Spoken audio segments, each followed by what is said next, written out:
April, it is so good to see you. We have a really important question today. Should you claim Social Security at 62? Claiming Social Security at 62 may sound appealing, but it of course comes with trade-offs like reduced lifetime benefits and the Social Security earnings test if you're still working. So let's break down the pros and cons because almost 1/3 of people claim as soon as they're eligible at 62. It's known as panic claiming. Why is that? We call it panic claiming because often it's a decision that's driven from fear Yeah. and lack of process for that analysis and understanding the pros and cons of filing early. A lot of people are concerned, and understandably so, about the future of Social Security. Right. So the philosophy is that they're just going to go ahead and file so they get at least something. Or a lot of times, another thing that I hear is that people, they know somebody or they know more than one person who passed away a lot earlier than expected and never filed and never got anything out of Social Security. So those are the types of fears that we see driving that decision-making process, which can have more consequences than sometimes individuals realize. Right. And I know that you help people walk through, of course, that emotional aspect, but also the math behind it, which of course should influence your decision. Let's talk about what you actually give up when you claim early versus waiting until full retirement age versus waiting until even 70. This chart's a great visual because it really shows the impact of the 8% increase that you get on an annual basis for every year that you defer your Social Security. It's going to be extremely difficult, if not impossible, to match that type of an increase. Sometimes you even hear philosophies of filing Social Security and investing it, and Right. even if you don't need the income. Now, there can be some areas where that might be a fit, but we really have to be mindful of that compounding effect of an 8% annual increase and the impact that can have year over year.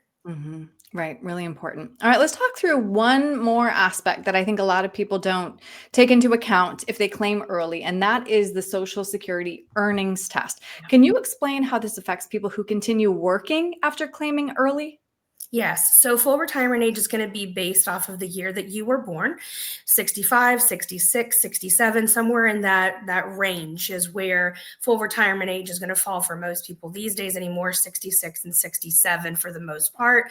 If you are under your full retirement age, for every $2 you are over the limit, you're going to have $1 withheld from your benefits. So that adds up. The year your full retirement age is reached, for every $3 over the limit, $1 is withheld. But then once you reach your full retirement age, now there's no earnings limitation. There's no challenge with filing and continuing to work from a standpoint of having to pay some of that back, so to speak. And what happens to those withheld benefits? It's amortized back into your calculation. So it's not that it's just gone and it's gone in the form of a penalty. In essence, it's amortized back into the benefits that you will one day receive. But there's some analysis to be done there to see what you might be giving up and how long that break-even point will be. Right. So then, April, because this is something you specialize in, what should we consider before deciding whether to claim at 62 versus waiting? One of the biggest things that we see when we do these type of analysis that's overlooked is also survivorship.